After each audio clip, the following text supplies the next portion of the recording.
What's going on, everyone? Happy Sunday. Happy Sunday. It is week 2 of the MLB season is completed. This is The Rotation by Cinco Squad. My name is Jonathan Sawyer. With me are Mike DeSanto. How you doing tonight, Mike? Doing well. Ready to talk some baseball. How are you? Not too bad. We got week 2 in. It's going to be a long season. We got about 4 or 5 more months, but what a great week it's been of baseball and sports in general. Mm-hmm. So let's get cracking on it. Let's start talking about our beloved Yankees. Week 2 is in the books. They have showed some signs of weakness and some signs of power. We've seen a lot of power from a lot of different guys that you're not expecting. What are your thoughts on this week for the New York Yankees?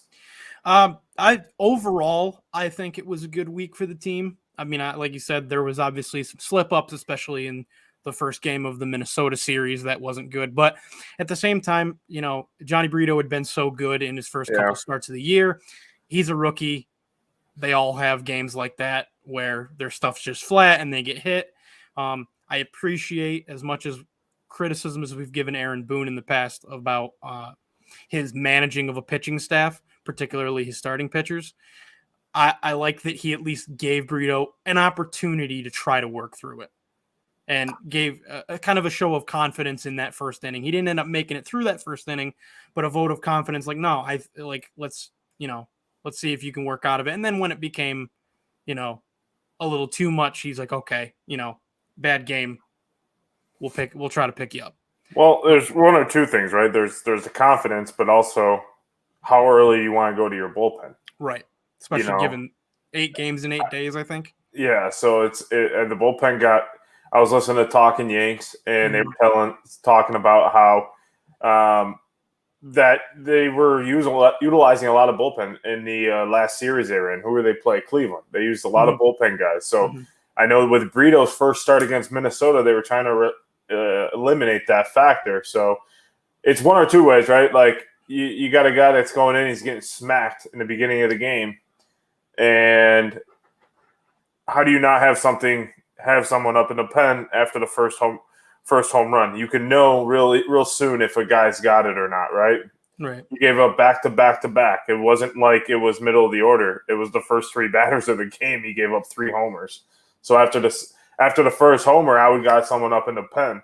But I think they were reluctant to do so because they didn't want to go to the pen very early and wanted him to battle. But eventually, they needed to get him out of there, especially after the second home run. I can't watch any of the games, unfortunately. We've already heard my rant on that. But, I'm assuming that they didn't have anybody up after the second homer. But after the second one. At the end of the day, Brito is going to be a great pitcher for us. He's going to battle it out with Herman, especially when Rondon and Severino come back. Ultimately, I like his stuff. I like the way he pitches. I jinxed him that game, so I will take that on my shoulders, Johnny. So come back strong. I'm the one that was hyping you up. I was saying I love me some Brito on that game, so that's my fault, Aaron Boone. Keep him up on the roster. He deserves to be on that roster. I wouldn't say it was you. I mean, 100%. I'm taking it, Mike. No. Yeah, but no, I'm taking it. I watched the game. I understand that, but it's on me. I know, but see, he heard me talk about him in spirit, and then then he got basically shellacked the next game. So okay. So I'm taking it. Okay. A couple things to look about. They're hitting the ball well. The homers are going to come in with the Yankees teams. They're going to come. And I promise everyone that's watching, we're not going to talk Yankees the whole time. We're just going to start the show with this. After this, we're going to go to our 5 takeaways of the week. I got a plethora of them, but we'll only stick to 5 today. Yankees are hitting the ball well, but what they're doing is they're hitting for average as well. They're also getting on base. They're doing everything they can. I was looking at something that a lot of people don't look at when it comes to statistics. They're hitting their OBPS is very high. The first 7 batters have a high OBPS. I put it to the Moneyball reference. I don't give a shit as long as he gets. Do I care if he walks? Do I care what? He's on base. Yeah, right. If you get on base, that's a mental block for the pitcher. So right. Yeah, and I think not only even the outs, even a lot of the outs I've seen in games that I've been able to watch has been just good at bats. They're just putting together good at bats, and that's important. And they're swinging the bats well. DJ LeMahieu looks like he's found his swing again after some injury issues over the last couple of years, which is great. He's one of the best 4 average hitters in the league when he's completely healthy on his game, which is fantastic to have. And something from the post game today, from the Yankee game where they defeated the Twins, was Boone talking about, listen, he told the reporter, stop asking questions of who's going to win, because obviously the question with their injury problems of Bader and Donaldson and all that has been, okay, who's going to play? He's like, stop asking me. DJ's going to play. JD's going to play. Volpe's going to play. Glaber's going to play. Rizzo's going to play. He's like, I'm going to find a way to get all these guys to play because that's, well, JD's hurt right now. No, but he's talking about people keep asking him with everyone healthy. Who's going to be in the starting lineup? He's like, I'm going to find a way to start them all. Right. It's a good problem to have. I mean, he's not going to be able to start them all, right, in one game. But, having that power off the bench, if you need a guy late in the game, 3 players that I'm seeing right here that are going to be key contributors, that you got Cordero, Torres, and Trevino. Mm-hmm. Trevino is not hitting the shit out of the ball. He's struck out a bunch of times, but he's getting on base. His on-base percentage is really high. Mm-hmm. So he's getting on base. Torres is hitting the ball like he did back in 2019 and 2018. Mm-hmm. And then Cordero has been a breath of fresh air off the bench as a utility guy. So you got those 3 guys. You got to keep them rolling. We said it last year for the Yankees. 5 through 9 failed the Yankees last year. 1 through 3, actually 4 through 9. But 1 through 3 got the job done. But you can't win the game off of 3 players. Correct. And then my biggest thing for the Yankees right now is their 2 starter pitchers are continuing what they started last year or ended last year. Mm-hmm. Nestor Cortez and Garrett Cole are dominating right now. Yes. And then you had Herman have a lights-out performance, 11 Ks yesterday, shutout. I think it was a shutout. And he didn't go the whole game, but he looked really good. And then Brito's been looking very good other than that one game. And then to add in, we're going to get Severino probably back next week and Rondon at the end of the month. Mm-hmm. That is huge for the Yankees right there. To have the starting pitching, and then the bullpen. Clay Holmes needs to get better. If he's going to be the closer, he needs to be better. His ERA should not be over 5 already. No, I'm sorry. He's only pitching an inning or 2 a game. He should not have a 5 ERA right now. And he should not have – he's giving up a lot of hits. That's not good. Yeah, I mean, yes, you have 4 saves. But having almost, a 5 ERA and you're letting guys on base – it was back in 2016 when we were talking about Cleveland's closer. Forget the guy's name. You were saying, yeah, he's got a lot of saves. But then, Mr. Cinco Trey was like, yeah, but he's also giving up a lot of hits. So in the postseason, guys are going to step up, right? Cody Allen, by the way. Cody Allen. He wasn't as good. Yes, statistically he was great, but I don't want stats. I want you to dominate in all aspects of the game. I can personally – I see by mid-season, I think they're going to have a closer by committee type thing where they have 3 guys that they go to close games, including him. I don't think there's a dominant closer on this team. I think what they're going to be able to, what the bullpen is going to end up being designed to do, all else being equal, is to just have a rotation of guys. Yeah. Rotation. See what I did there? Rotation of guys. Yep. That can come in any spot. You get your Holmes, your Loaizaga, Peralta. Getting Loaizaga back is going to be huge. Yeah. Loaizaga, I can see stepping into the closing spot because he's got some good stuff and he can really move the ball. Yeah. The biggest thing is the bullpen, right? We haven't been going to the bullpen as early as we did last year. You've been letting the starters go 5 or 6, which I like. Mm-hmm. And of course, until you possibly can't. Of course. When it comes down to it, the Yankees just have to continue to play the game that they're playing. They're winning series. I think they won today, so they won this series. Mm-hmm. No. I think they tied. So it was 2-2. 2-2 because they played Thursday, and that's when Burrito got rocked, I think. So, we're taking one step at a time. Of course. If you just tuned in, this is the Rotation with Mike and Jon. This is an off show of the Cinco Squad. We are live every Thursday at 8:45, just to let you know. And then in 2 weeks, we are at Maloney's local Irish pub in Carrollwood. We're going to be doing a live show for NFL Draft Night. Please tune in. Come on down if you're in Tampa area.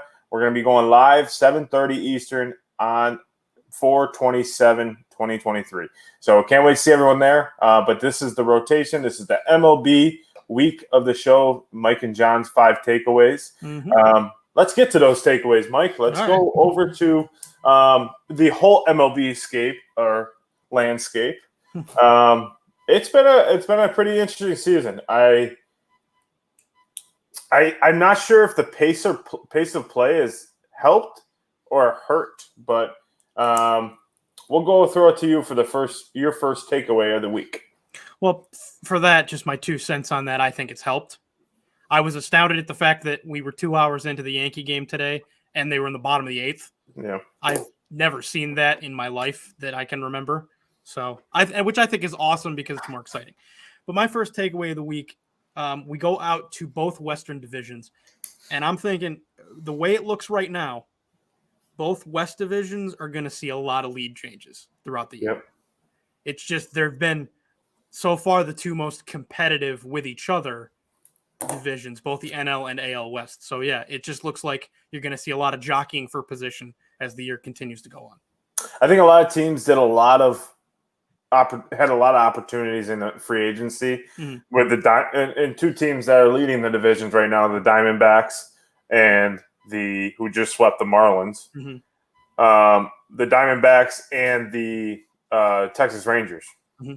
Both leading their divisions, did a lot in the offseason. And here's the thing, Nathan Eovaldi and Jacob deGrom aren't the best pitchers on that Texas Rangers team right now. That's a scary thing. And they're hitting the shit out of the ball. So I agree with you. I think we're going to see a lot of back and forth. I think the Dodgers are going to sneak up here soon, but they didn't do much in the offseason. The Angels, we'll see. We'll see what kind of Angels team we're going to see. I mean, right now you put out a stat last week that Mike Trout and Shohei Ohtani, were the only ones to get a hit or the only reason why they won a baseball game last week. So that can't sustain. And hopefully Trout plays a full season, in that aspect. So I can see that. That's a good take. Yeah, and those 2 divisions have, like you said, the Dodgers and I guess you could call them at this point, the Dodgers of the AL West or the Astros. You're just going to expect that the Dodgers and Astros are going to be competing for the division leads throughout I mean, they're both off to, 50-50 starts. They've had good games and bad games, but you just kind of expect at this point that they're going to be in it. The Padres spent a ton of money and are going to probably get Tatis back soon. So I'm expecting the ball. Right. So I'm expecting the Padres to be, making some noise. And at this point, it just seems like other than your Rockies and your A's, anybody can win that division so far. Yeah, I mean, it's really good for baseball. It's good. It's good for baseball in that division. And who knows? I mean, you got San Francisco, who's I think in 4th right now. I believe so. So my first takeaway of the week is Marcell Ozuna is batting under 100, 40 at bats, 3 hits, 13 strikeouts in 2 weeks. What happened to him? And the Braves are winning. And that bodes terrible for him because the Braves are successful without him having success. And now I'm not saying. I mean, obviously you have Ronald Acuna Jr. who's back and healthy, and you have a pretty solid Braves team. They did a lot in the offseason. But Marcell Ozuna is batting under 100 in 2 weeks. That's now granted we're early, but that's not a good sign for the rest of the season, in my opinion. It's not a great start at all. And yeah, I mean, Marcel's going to have to understand. I think if this keeps up, he'll either get sent down or cut because the Braves are in a situation where it's like, Marcell, we can't have anything, weighing us down. We're competitive.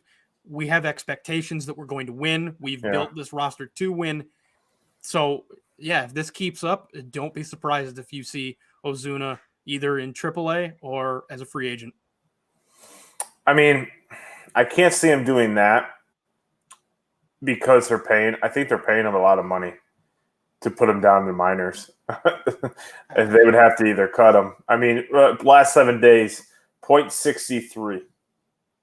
16 at bats, 1 run, 1 hit, 2 walks, 4 Ks. Like he's just not playing. He's not seeing the ball. The one thing I guess what would have to look into is how's he doing in fielding. And that's more of a we can look at the stats, how many catches he's made and stuff like that, but it's more or less how many. The stats don't mean anything to me when it comes to fielding. I want to see how you play, how you chase down the ball, what's your mental state when a runner's going around second, are you throwing it to third? Those type of things are what make a good fielder, right? So if he's doing those things in the field and the bat's not coming around, I mean, we dealt with it last year with Josh Donaldson, so Josh Donaldson is the one, that he always struggled the whole year, but his defense was remarkable. So that's my first takeaway for the week 2. I like that one. My second one for week 2 is there's a lot of good teams off to slow starts. Yes. I mean, talked about it briefly in the West, my last one, but there's other teams that should be good on paper that just haven't gotten off to a good start. 9-7 for the Guardians, 6-9 for the White Sox, who did some things in the offseason to try to get themselves better and more healthy. 8-8 for Seattle. You know what's weird about that is I see White Sox finishing exactly where they're at right now. Oh, I think in the long run, yeah, they will. Yeah. I just expect them to be a good amount of games above 500. I think they're a pretty good team. I don't think they're a playoff team this year, but I think they're like a maybe 84 win team. Yeah. But yeah, you got the East is obviously the Braves have turned it around, but the Mets, who spent a ton of money and are supposed to be really good, they're 9-6. The Phillies are 6-10. Watched their game the other night, the Mets, and they were crushing. Yeah. Crushed. They beat them 17-6. They were crushing. When I left the cigar bar, it was 12-6. But Senga, I think the biggest thing with them is their pitching. Their starting pitching has been awful. Luckily, they hit the ball well the other night because Senga looked good some innings, but then some innings it's like, where are you locating, bro? Like you're not locating anything, man. But yeah, I agree with you. Yeah. One stood out to me, by the way, also was the Cardinals at 7-9. Yeah, I think the Cardinals are going to be. I think they'll turn around. Nolan Arenado, Tyler O'Neill, Paul Goldschmidt. They have pretty good starting pitching. Like Wilson Contreras. I keep forgetting they added Contreras as their new catcher. So I think they'll turn around. Shit, if the Cardinals want Volpe and Donaldson, I'll give them for Goldschmidt and Arenado. Oh no, Rizzo and Donaldson. I'll take Arenado and Goldschmidt. I mean, I don't think there's a shot in hell they'd ever make that move. But I wouldn't say, as much as I love Rizzo, yeah, I would. I love Rizzo. I would never say no to. I love me some Goldschmidt. That's one of my favorite players, non-Yankees. Pro hitter. He's just a pro. He gets a hit when he needs to. And those two combo is like dangerous. It's like if they ever got traded, those two need to go together. Right. They're a pair now. Yeah, exactly. Exactly. So, yeah. What's your second one? My second one is going to be it's based off the pace of play. And we all said that the pace of play is going to hurt this pitching and hurt the pitching. In my from when I was looking, and now granted, I haven't really watched. I've watched games when they've been on TV down here, but I haven't watched every one of these ones. But 21 pitchers under a 2 ERA, and that was before this afternoon, before a game started. So I don't know; it's not updated. But under 2 ERA through 3 starts. Everyone said they were going to get rocked. I mean, that's pretty good under 2 ERA. I mean, the Cy Young last year was 1.75. So under a 2 ERA is not bad. So, I mean, obviously it's probably going to, level out here over the next few weeks and few months. But that's my takeaway is that the pitching is actually not bad through 2 weeks. I think the pitchers actually like it a lot more because it doesn't allow the batter to get settled in. The batters are the ones I think are getting more affected. Every time I've seen a pitch clock violation, it's been against a batter, not a pitcher. Right. And I'm sure there's probably been pitcher ones, but there's been more batting pitch clock violations than there has been pitching. I think the pitchers can just go. Like that one opportunity, I think it was Nestor or something against the Orioles, where the guy threw the pitch and the guy struck out. And basically, the guy was like, "What are you talking about? I wasn't ready." But you were in the box, right? And then you said to me, "Well, he has to be looking at it." And he was looking dead in the eyes, and it's like you can't just call time just because he takes a little bit. You know what I'm saying? Like, just because he was already in the windup, so it's like you just got to take that pitch. So, what do you think about that? Yeah, I agree. I think a lot more pitchers have been able to adjust quickly than they expected. Yeah. I mean, I think pitchers were eventually going to, but it's been a much quicker adjustment for them. And yeah, I think it's good for pitchers because, and I think when we talked about it on a past episode of Cinco Squad, I think we had mentioned it and all agreed on the fact that it lets these pitchers not overthink either. They're not getting the ball back, taking a lap around the mound while the batter, fixes his batting gloves for the 9th time in the at-bat. And they're just staying in the at-bat. And so they're staying locked into, okay, I got to know what I'm throwing next. Well, it's funny because we talk about pace of play, and I use that reference in golf. When I'm playing a good round of golf and I'm moving, and all of a sudden I get behind a group that's really slow and making me wait, that kind of ruins my mojo. I say, because you're sitting there, you're hitting the ball well. It's not like I want to play fast. It's just I'm in a rhythm. Like, let's go. Right. And a lot of these pitchers now are like, the days of I think because we've moved most of these pitchers out of that mentality already with the rosin bag being eliminated, the tacky stuff. Yeah. They've moved them out of that there's only a few pitchers left in this. And the Kershaw, Verlander are the two of the ones that got hit with the pitch clock violation already this year. So those two pitchers, are kind of like a pitcher that are on their way out. Like Nestor Cortez, I mean, he throws it quick. Garrett Cole throws it quick to the mound. I mean, we got the dude for Cleveland, he was just getting the ball, going back, boom, down. I was like, holy shit. So that's my second take. What about you? What about 3? So my third one is the Toronto Blue Jays are going to be an extremely tough team to beat if Chris Bassett and Jose Barrios pitch better as the season goes on. Toronto's 8-2 in their last 10 games. Those 2 losses both came on starts from Bassett and Barrios. And they both have, I believe, above a 7 ERA right now. Other than that, Toronto has been rolling. And that's supposed to be their 2 main aces, right? Oh, yeah, Barrios was supposed to be the one. I think Alek Manoah was supposed to be the 2. But yeah, Bassett's supposed to minimum be their 3rd best starter. Well, that's the thing is I see a lot of these teams, like you were saying, that are middle of the road right now. Are their starting guys are having trouble. And I mean, when you talk about the Mets don't even have Verlander right now. He's out till the end of April. Scherzer has that okay start. Scherzer starts, but I think a lot of these teams are struggling to get their starters going, but their main guys are pretty, their 3rd, 4th guys are stepping up. Yeah, and I think, which is what made me think that, as I saw, like, man, they're getting some good innings and good pitching out of some of their depth guys. So if Barrios and Bassett can even find half of their normal forms, are we going to be able to beat them? Because the bats are hot. The rest of their pitching staff is good. They're winning games, so they're going to be a very, very tough team.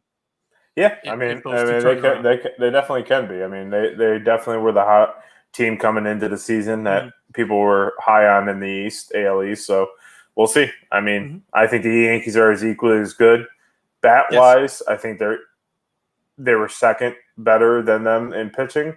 But now after these, few starts from our main aces, and then we get back 2 more aces, and especially if Rondon and Severino come back and they're mowing people down, like that's going to be a tough 4 games against people, I'm looking forward to those matchups. Yeah. My third is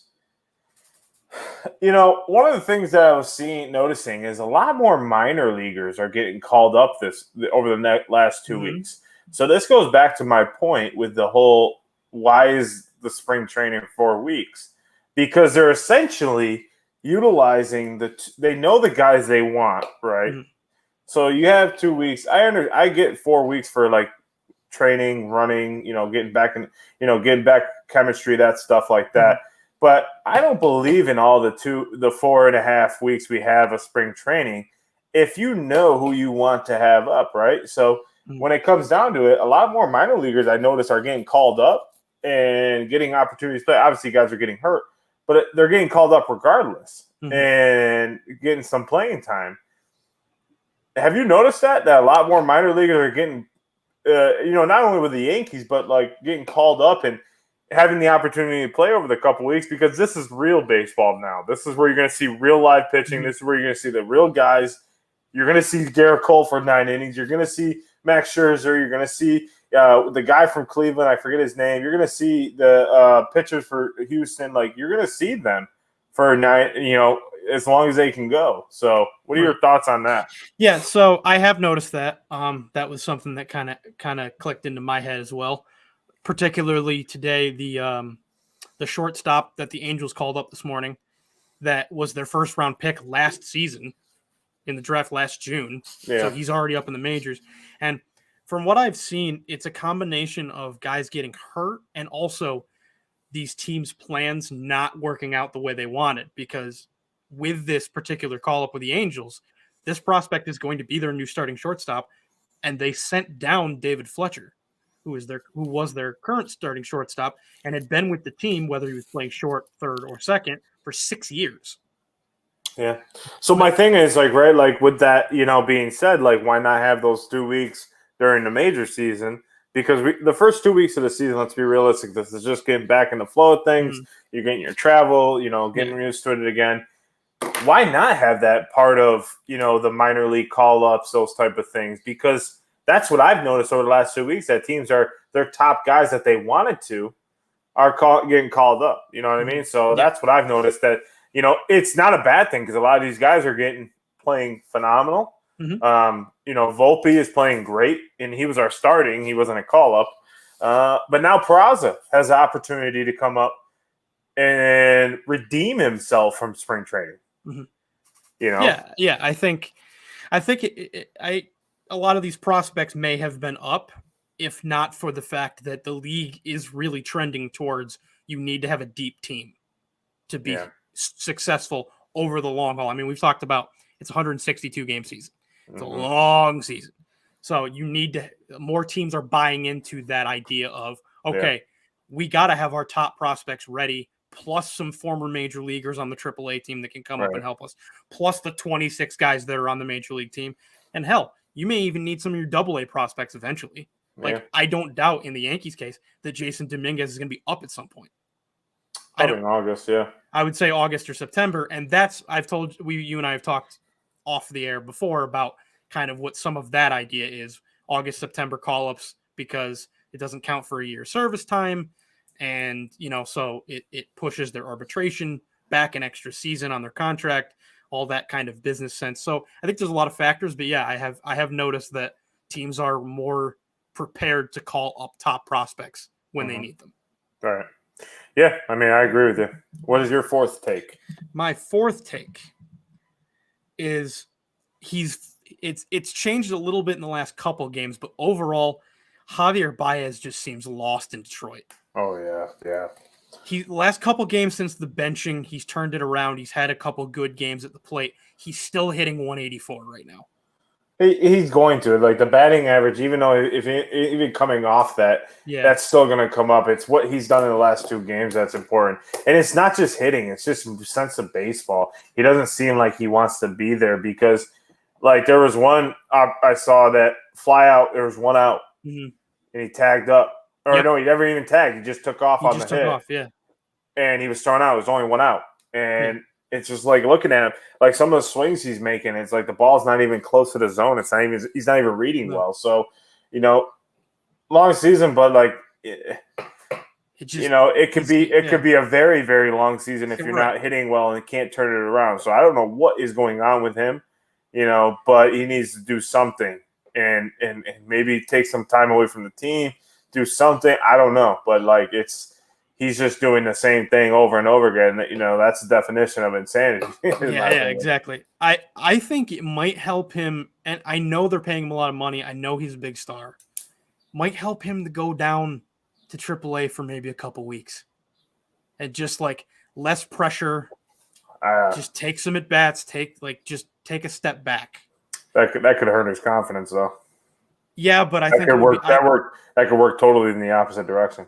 But I think it would be better to keep playing baseball versus just step away for. I don't know. Not necessarily, because if he's struggling and it's just baseball that's been bothering him going down to play the minors, say, hey, we're going to throw you down in the minors. Number one, it's probably not in his contract to do so. I don't think maybe because he's making a lot of money. He would have to accept assignment. Yeah, which he probably would not. He would take it as he's a proud player. Sure. I'm a Chicago Cubs World Series champion. I ain't going down to the minors. It could backfire. I'm not saying you're wrong. I'm saying it could backfire on them, and it could backfire on him. And he's already low in confidence. He's already low in the mindset. You send him down. There's no positive in saying you're going down to AAA. Well, no. So I'm not talking. But I get what you're saying, though. I get what you're saying. Yeah. Just keep the bats rolling. But maybe it's just he needs to step away. Because a lot of people don't understand. They've been with baseball for a month and a half now. A lot of teams' seasons are already in the heart of the season in most other sports. So he's already been with baseball, and it's not clicking right now. So it's maybe he just needs some time away. But if he's picking it up now, that means he's starting to see the ball better and stuff like that. Yeah. I wouldn't look so much at his stats overall right now, just because even if he starts to pick it up, it's going to take him a little bit to kind of have it better. Well, it's also, like you said, it's also the body language. He just doesn't look comfortable. Happy. He doesn't look happy. Well, and he didn't all last year. Yeah. I know he had a bad. I don't blame him. I mean, I think he regrets going to Detroit. So do I. They didn't do anything else. I think he expected that when he signed there, they would do other things, and they just didn't. But that's just not. That wasn't the plan. Yeah, but if you go sign a big guy, you should go ahead and try to win. That's a good one because I was thinking the same thing with Javi Baez. Mine was the Marlins. Correction, if any Marlins fans are listening, I'm sorry, but they won the series against the Diamondbacks. They took 2 out of 3. So, but the Marlins are a contending team in the wild card or the NL East, because here's the thing: is I went to their game and they're hitting the shit out of the ball. Mm-hmm. Jazz Chisholm is the lowest that I've seen, but he's hitting the shit out of it. He's getting on base. They get on base in that team.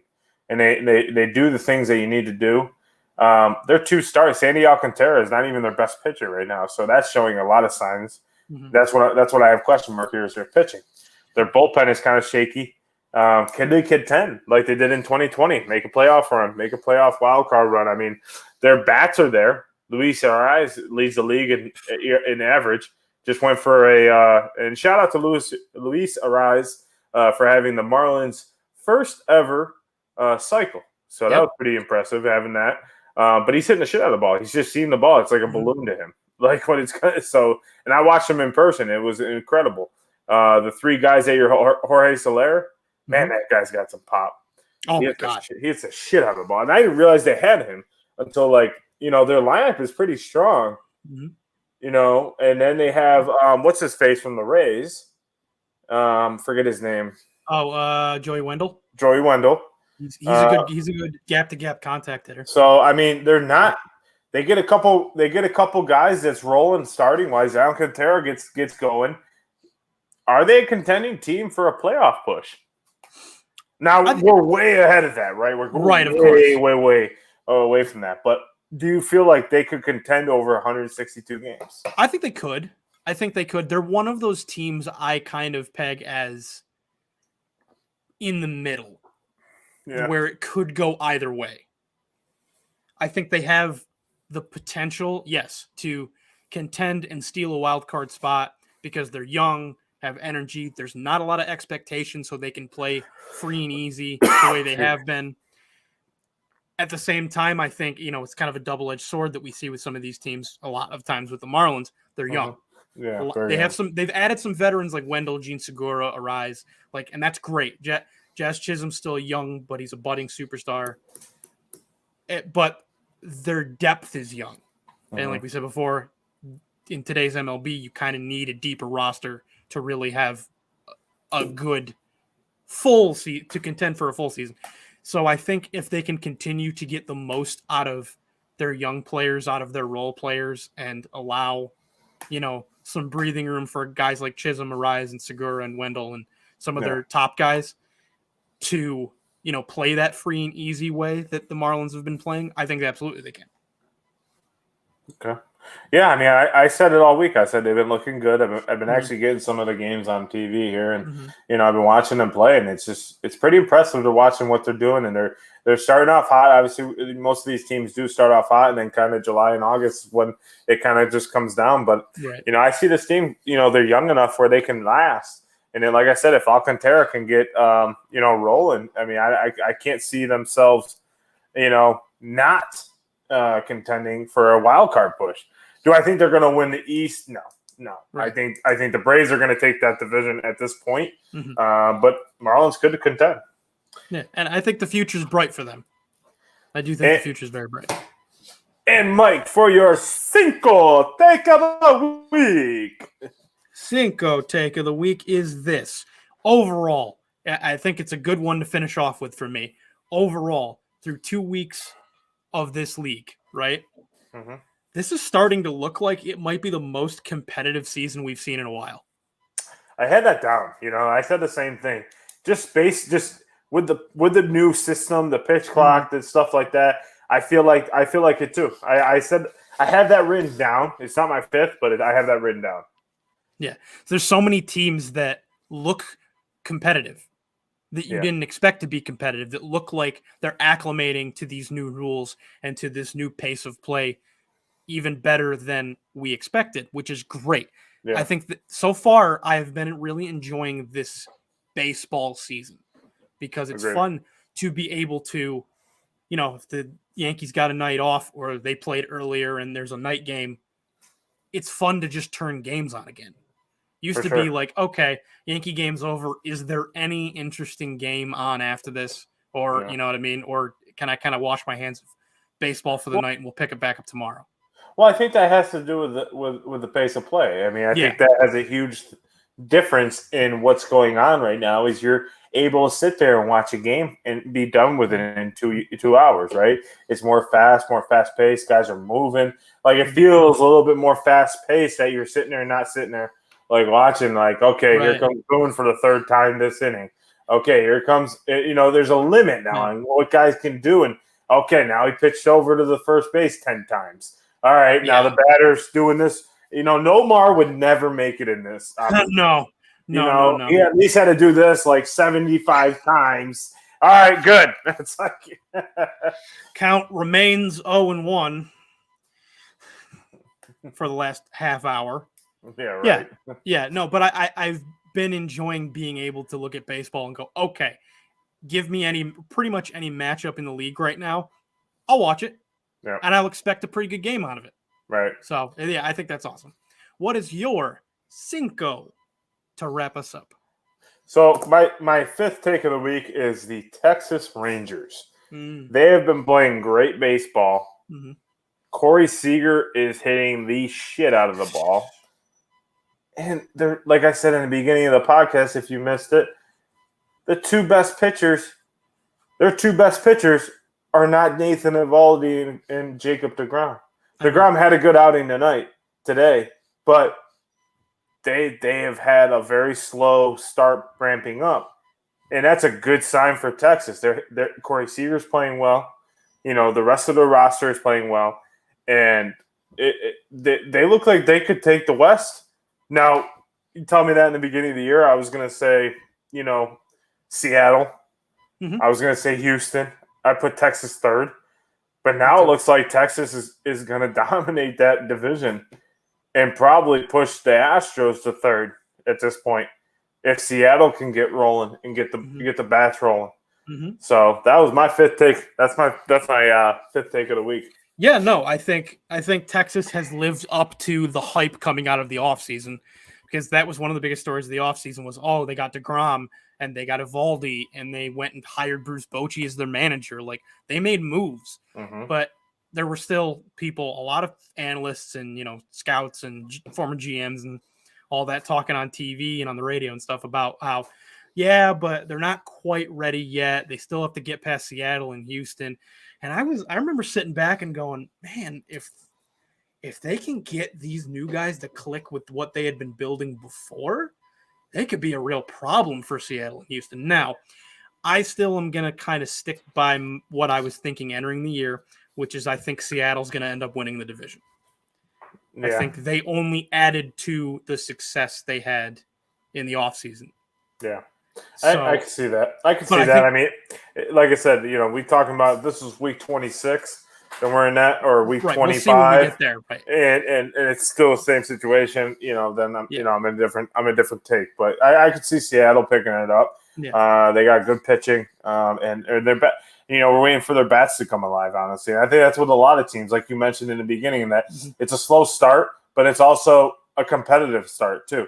We're having a lot of guys compete. We're having a lot of guys have fun. It looks like baseball's fun to a lot of these guys again.